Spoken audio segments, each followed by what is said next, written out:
And welcome back. We are moving into our second segment for the morning. Hummingbird Furnishings, while Teachers Union celebrated 1 year of strike. Hummingbird Furnishings are actually celebrating 30 years now. Do you believe it? 30 years. And in with us to tell us about it is none other than Robert Lopez. Now, this guy, he's got to sit down properly.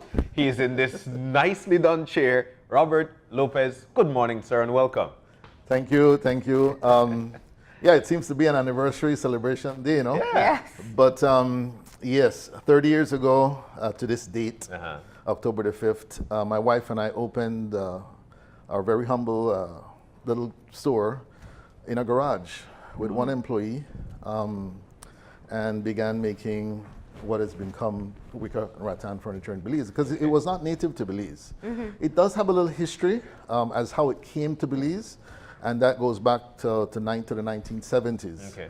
And so I had brought a little PowerPoint. If we could run through it quickly, then I'd be able to share with the audience a little timeline history that my office prepared. Yeah. And then speak about a little, you know, some of the challenges we faced over the time. So, take us back to 30 years ago and the conversation that you had with your wife about venturing into this particular business. There's a very big challenge in introducing a new industry in any country, because while you may feel there's interest, and we always have verbal support, when it comes to actually having people follow through and keep your business alive, it's not always the case. No, it certainly isn't, and you're certainly right. It is a niche product. But before I could go to that, I'd probably need to maybe go back a little further. 1970, two brothers, Thomas and Patrick Flynn, originally from New Orleans, came into Belize. 1970, that year was the beginning of Belmopan. Yeah. And we had moved to Belmopan. My dad was a pharmacist by profession. He actually started Central Drug Store. And then we sold out, and he moved to Belmopan. And so there were 3 stores on Toucan. People wouldn't realize this. There was the Espats Commissary, there was our drugstore, and a little vegetable market, the Swayzes. And Mr. Flynn walked in, you know, just getting to know the place, the country, and struck up a conversation with my dad. And he said that in the 60s, he had had a similar factory, a wicker factory, making furniture in Cuba. Wow. Of course, you know what happened to every foreigner in Cuba at that time. They literally left with their clothes and had to leave everything, house, factory, everything. So he came to Belize to see if he could restart. They struck up a friendship, and my dad worked with him for about 4 to 5 years. Wow. And that was Thomas Flynn Furniture Company Limited. It was right in front of the power station in Belmopan. And as a young boy, 8, 9 years old, the oldest son in the family, my mom would often send me to work. Gotta work with your pa on vacations. Don't get out of the house. You'll get too much trouble. And I had a couple other friends whose parents worked there that when we reminisce, we talked about those days when we worked at Flynn.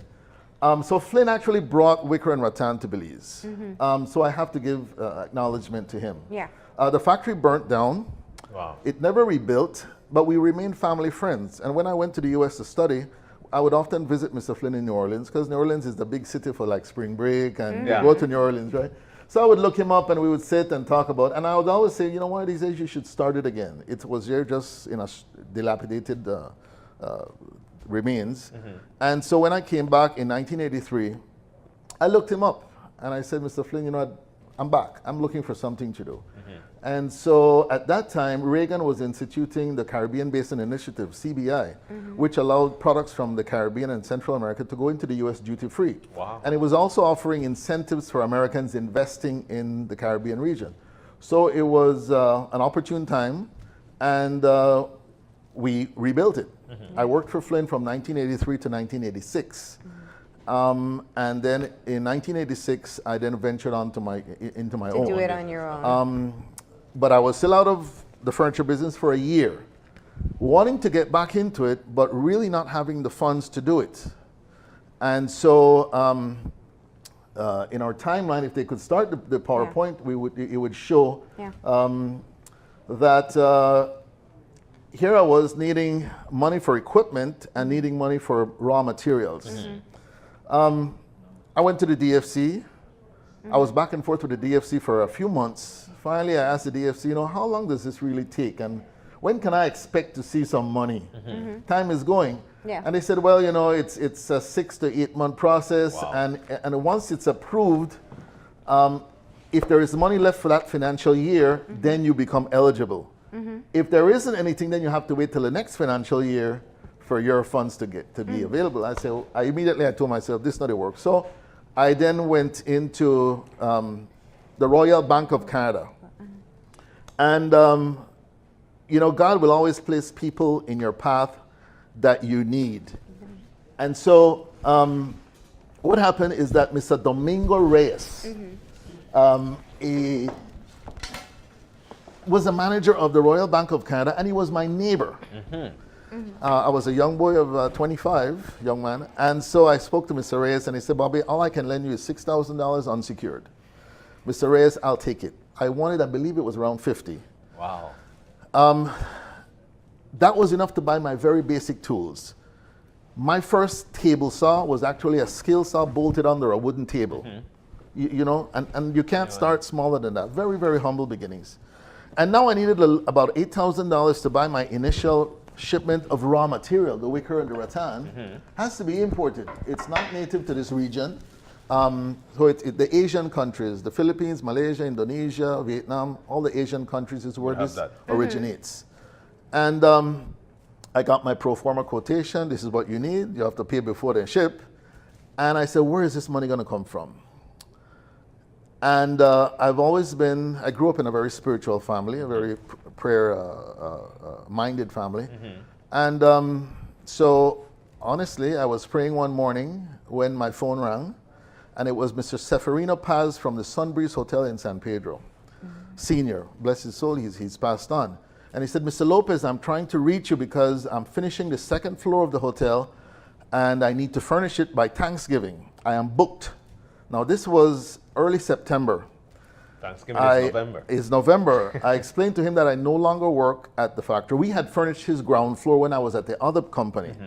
I said, but I'm starting my own business and I would love to do this order for you. He said, well, if you can assure me that I can have that money, that furniture by Thanksgiving, I will give you the order. I said, yes, Mr. Paz, I assure you. He said, well, I'm also leaving the country today and I know you'll need a deposit. I said, so tell me what you need. He named off headboards, bedside tables. He gave me the whole list. I don't even make one chair yet. I don't make nothing yet. All I could do is remember the prices from when I was working a year before, and that company is still operating while I was trying to get off the ground. And didn't have a fax machine. I mean, I wrote it out, went to a BTL, faxed it to him. To make a long story short, before the end of the day, I had a check for a little over $8,000. Wow. I went right to Royal Bank, bought my US draft, and that's how I paid for my initial shipment of raw materials. From that day, Hummingbird holds morning devotions at our company every single day. When our whistle blows at 10 till 7, we gather for morning devotion. We acknowledge that life is a gift. We give God thanks, and our day starts. Whether I am there or not, I've been privileged that a couple of years later, starting off, here comes a gentleman looking for a job. He was an Adventist pastor, and I hired him immediately, and he's been a very spiritual person in our group. And so he still works for us. Actually, he retired and then he came back to work again. He said, Bobby, I want to work with you all till I have no other, till I die, really. So Mr. Correa, I acknowledge him. So here we go. My PowerPoint really starts with the power of prayer. And I want to especially tell young people, that goal that you have, that what you want to accomplish in life, first commit it to God. Whatever you want to call him, Allah, whatever, listen, there is a higher power there that wants to give you the desires of your heart, that wants you to succeed. It starts with the power of prayer. It also has, there's a principle called ASK. It's actually an acronym, ask, seek, and knock. If you apply that in every single aspect of your life, in whatever you do, you will succeed, guaranteed. In every step that I made, I applied that principle. You got to ask. First, you ask yourself. Then you ask God. Then you find out, well, who else do I need to ask? Then you need to get out and seek. That's right. And then you knock. And part of the knocking is working hard. Yeah. Knocking down doors, doing whatever you have to. So I applied. I asked, and I applied to the Ministry of Finance for an original, just a duty exemption, because I didn't meet the requirements for a concession. But they could give me a one-time duty exemption on my initial raw materials. The Ministry of Finance granted that under Mr. Esquivel. If we could go to the next slide. There was my financing that I needed. I was able to secure it from Mr. Seferino Paz, had enough to get the first shipment of raw material, and then we were off and running. October the 5th, if we could go, we officially opened up. I opened up, that was one of my businesses actually also, Lopez Texaco, and right behind it in the garage we opened up. If we could get to the next slide. There we are. By the end of the year, we employed almost 5 or 6 people, having started with one. Mr. Seferino Paz, we accomplished that order, and also Mr. Paul Hunt from at that time it was the Fort George, also gave me my second order. And between those 2 orders, we were swamped into Christmas. Yeah. We really were. Now, Robert, let's talk a bit about, you know, even today, when we speak about Belizeans attempting to enter into business, there are many challenges. And 30 years ago, I'd imagine it was even harder. Yes. What are some of the lessons that you have learned from starting your own business, surviving in the business atmosphere, and maintaining your own level of success? And what are the lessons that you have learned? Up to today, I still employ the principle of ask. Nobody's going to come and give it to you. Nobody's going to come and, whatever it is. Nobody says, you work so hard, here you go. No. And along the way, you're going to be tried, you're going to be tested, you're going to be challenged. But if you stick, if you persevere, if you hold that, don't lose focus of what it is that you're after. That, I would say, is the lesson I pass on to my children now as they're taking over. My daughter is our chief financial officer. My son is our production manager. Really, they're taking the business now to another level. But I always tell them, keep that in mind. First, prayer. And I'll share this with you all. A couple of years ago, my son's been working with us. He left after he got out of UB. I took it for granted that I know they're praying every day, but I'd never seen my son pray. And one morning, I just showed up. He didn't know I was going to be. I was in San Pedro or somewhere, and I showed up. And they were having morning devotion. And I listened to my son lead that morning devotion. And it brought tears to my eyes as I heard his words, and as I heard him entrust the employees. He prayed for the customers, the blessing upon the customers. He prayed for, you know, it was like me again 25 years ago. And at that point, I realized the company's in good hands. You know, it has a future. So those are the things. Now, yes, we will encounter challenges. I would not be true to myself, and my office is actually the one that prepared this whole PowerPoint, Akira. And they said, boss, you know, you need to tell the whole story. So there's one clipping there when I went to jail. People don't know this, you know. You went to when jail. I was raided, the police actually raided my business because, and this was the words of the officer in charge when he came, and he said, this is we're searching. Because we suspect that illegal things are happening here. And these were his words. He says, this place is too prosperous, looks too prosperous to be legal. We had to come out and they raided. I said, go ahead, you're not going to find any single thing. But it made you really feel like a criminal, you know, to be treated that way when you know. That was around 1991, 92.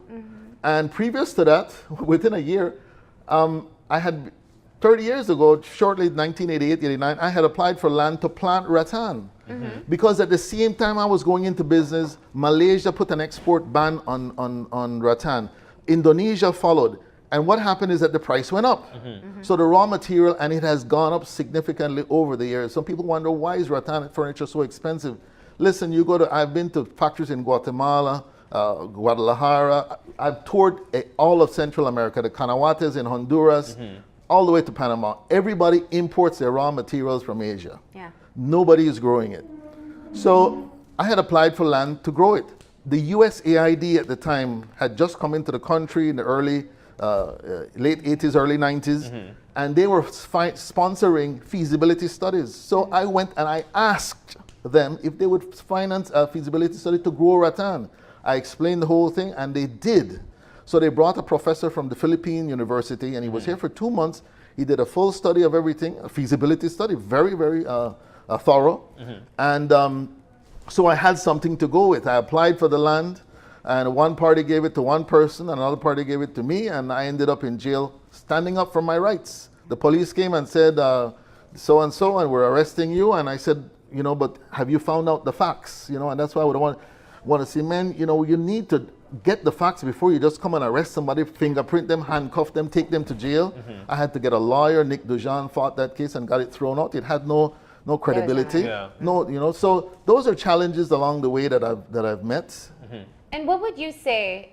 I'm sure there are points where you struggled to even keep the business alive. Yes. And I think that's a very critical point in businesses. When do you decide to throw in the towel and try to recover from your losses, or keep on pushing forward? What helps you in those? I understand you're a man of devotion, but what helps you to decide whether or not you keep pushing forward or you move on? I never thought of ever closing down, or let's say, okay, maybe the thought comes to you. You know what? All right, but I never knew that. I never took that as an option. Yeah. We've had to downsize more than once over the years. The recessions that we've had in this country force you to downsize. One of the worst recessions we had was 09 into 11, 12. Resorts were being foreclosed in San Pedro and Placencia. There is still evidence in Placencia of resorts, in fact, even in San Pedro, that are still closed, just trying to rebound. We had to cut staff. Whenever I cut staff, we always cut those who are not married, single, still living at home. They can survive. But anybody that's married and has children, we hold on to them. We may have to even shrink our payroll as far as, listen, we have to take a wage cut, guys, but I promise you, as soon as things pick up, I will replace that and we'll be going. So we've had to downsize over the years. We've had to cut back on capital expenditures, projects that we wanted to maybe do. People wonder, and it is on my, you'll see that it took us 7 years to build a showroom where we were at. Simply, we didn't have the money. We didn't have the money. So for 7 years, retained earnings at the end of each year, I would say, okay, we have $30,000 to invest in. We would invest that. 1 year we didn't have anything, we couldn't invest. So it took 7 years. The same thing it did with Placencia. But eventually we knew that one day this thing is going to be finished. You know, sometimes the guys would say, boss, when we are moving to the new workshop, don't worry. Now they're in the new workshop. Now they're enjoying, a different atmosphere, a cleaner atmosphere. And it gets better. So then what would you say on the flip side of the challenges has been your highlight or highlights over the past 30 years? I would say, along the way we've had several highlights. And again, it comes back to perseverance and asking. In the mid-90s, we had customers wanting outdoor furniture. This is not outdoor. It's natural. That is not outdoor. So we started to research, and we found that in Costa Rica, they were making an outdoor furniture out of a polyester resin and what have you. And I started to communicate with the company, and finally I convinced them, because they thought I wanted to compete. I said, no, all I want you to do is you train one of my employees, tell me what it's going to cost. We arranged the price. I sent the employee to Costa Rica. We learned to do this. It's now our Durawica line. We still had to do R&D for a year before we could put it on the market. Bamboo. The local bamboo, we tried and tried to use it, but it just wasn't working. It powder, it crack, it do everything it shouldn't do. I researched again, and I heard that the Taiwanese were very advanced in the use of bamboo. I went to the Taiwanese technical mission and asked, can you help us? And they said, yes, Mr. Lopez, we have a school in Guatemala for specifically bamboo that caters to all of Central America. Students come and they learn how to plant it, treat it, grow it, everything. I sent 2 employees there for that course, brought back seeds. Here is 2008 when we planted the bamboo. And last year, bamboo takes 6 to 8 years to mature. Last year was our first harvest, and now we're using imported seedlings that are now mature. And there's another flip. Well, you'll go to 2016 when you'll see. Here's another thing right here. 2012, my assistant manager and I went to China Wow. seeking rattan seeds again. Man, universities, you put on a whole gown like if you're in a lab that is, highly, you can't infect the things. And that was just for their rattan research, where they developed genetic species and rattan and what have you. Anyway, they wouldn't give us the seeds. That's that's for them. They don't. But they gave me this information. They say, about 25 years ago, we planted a pilot plantation in Cuba. Bingo. I came back and I started to, and they gave me the information, the forestry department in Cuba and what have you, they gave me names. Almost for 2 years, I was trying to get through to Cuba, no answer. All of a sudden, one day, somebody answered, and I say, wow, they actually exist. Yeah. Well, you have to understand, back then in Cuba just really opened up the internet a year or so ago. Getting the visa was a challenge because the gentleman explained you're going on to government property. In fact, the rattan is planted in a military reserve in the mountains of Cuba. Wow. And the military has the factory that makes rattan for the hotels. So to make a long story short, we got there. Here's pictures of Cuba. We signed an MOU with them at a price. They would provide an agronomist along with the seeds and come to Belize. So 2015, the agronomist came. We set up a nursery. We planted the seeds. And here is a testament. That tree should have been in the ground last year. Now, I've been through 4 Minister of Lands in the last 2 years. There was Mr. Vega, there was Retrieve, there was Mr. Holtz, now Ms. Barnett. Trying to get an appointment to get some land. I need land to plant this thing. It doesn't get in the ground. I'm going to lose all my investment and 30 years of trying. In the last month or so, well, 3 months ago, Mrs. Barnett graciously met with me. In a nutshell, they're saying they don't have land. They don't have land. I don't have land to plant this rattan. So what is your plan now with this? You've worked almost 30 years to just get it to this point. You have it in country. What are you going to do with it? It's going to get in the ground by the hook or the crook. The problem with this is that this is a 12 to 15 year crop. This is a long return on my investment. So you can't, even the feasibility study said it 30 years ago. For it to succeed, it has to be a partnership with government. It has to be crown lease land that you can get it for 20 years lease and then you buy it, because if I pay $3,000-4,000 an acre, which is what everybody's wanting right now, then my investment is not feasible. At that point, it's 12, in fact, until it seeds, it flowers and it seeds after 12 years. And the people in Cuba showed us it was seeding. And they said it took 12, 13 years to seed. It's mature enough to then harvest. And that plant will create, because it starts to bring out shoots, it creates a clump.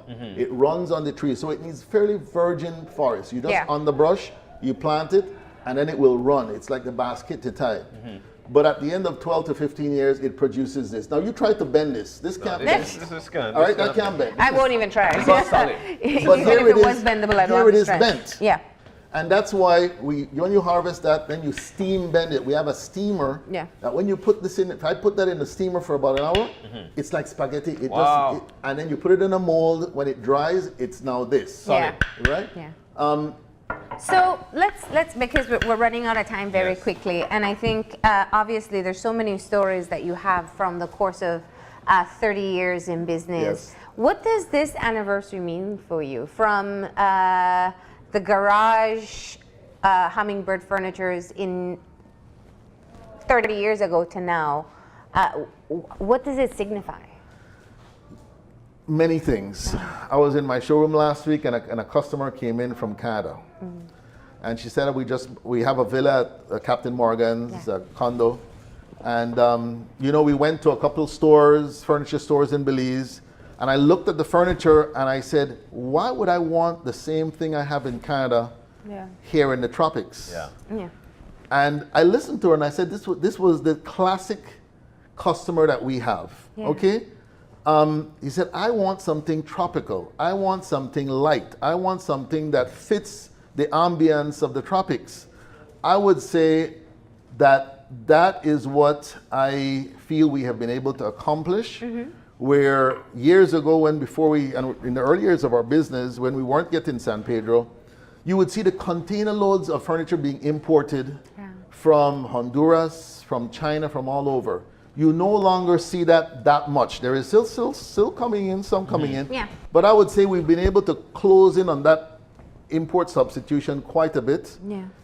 It is still a niche market that we're meeting, but I want to, we see an annual increase in sales now to Belizeans who can appreciate, man, here is an heirloom. We made this chair for Queen Elizabeth when she was here in 1994. The significance of this chair. And Mr. Jesus Ken, the clerk of the National Assembly in 1994, called me up and said, Mr. Lopez, and he was so excited, the Queen is coming and we have nothing for her to sit in.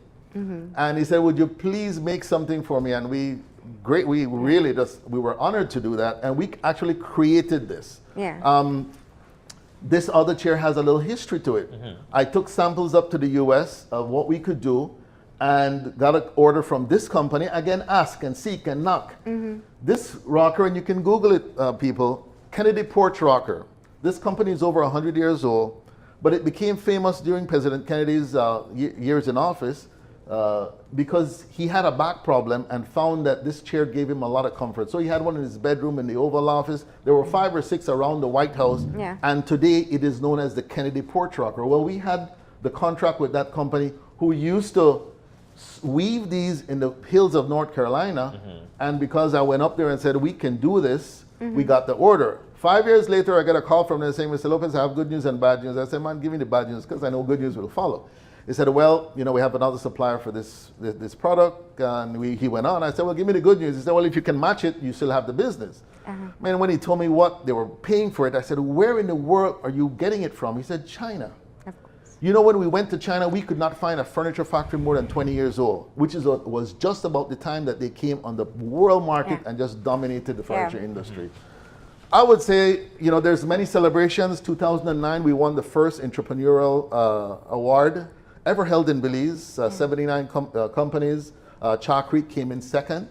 And they're a class act. They're one of our customers, so I take my hats off to them. But we won. It was sponsored by the IDB. They flew us to Jamaica, where we met the Prime Minister of Jamaica, who gave the award to all the country winners around. So there have been quite a few celebrations. Where we are today, 2015, we opened Hummingbird Suites. We've been furnishing hotels for 30 years. So 2 years ago, we opened our own. It's a small boutique hotel, 10 rooms. We're opening another branch in Placencia at the end of the month. It will also be the same thing, Hummingbird Furnishings and Hummingbird Suites. And who knows where it'll go from there. I think it's going to be a chain someday. Congratulations. I think, yes, definitely congratulations. 30 years in business is no easy feat, and we do have to acknowledge that and take the time to acknowledge that. In a time where we speak of encouraging young persons to become entrepreneurs, it's good to be able to have an example of someone who started a long time ago when the entire context of being entrepreneurs was different and has been able to survive. So thank you for coming in and sharing. I'm sure only tidbits of the stories from the past 30 I'd love to years, come back right? and share because I really want, last year, to wrap up, I embarked on what I thought would be an entrepreneurial tour of high schools. Right at this time, of course, you know what happened at this time. All the schools went on strike. We were only able to do a few. But it was something I thought, maybe my story can inspire other young people. Of course. To do the same, and I'd love to share it with. So we're going to try to fit in the other schools. We did quite a bit. We still were able to do from Toledo to Corozal. But so I guess you can resume that. So this year we're hoping to resume that, and so we're going to be getting in touch with the schools and getting in there and inspiring. We need to be producing more in this country. We need, and we can. Certainly, there are things that it requires, the enabling environment, and I would love to share that with our young people especially. Well, but certainly, follow your goals, ask, seek, and knock, and first, commit everything to the Lord, and your plans will be established. All right. All right, thank you. Well, thank you for coming in and sharing a part of your anniversary along with us. We have to go ahead and take a break now. That's right, we need to take a break, and when we come back, Belize Bodybuilding Fitness Federation Mr. Belize 2017, that's when we come back.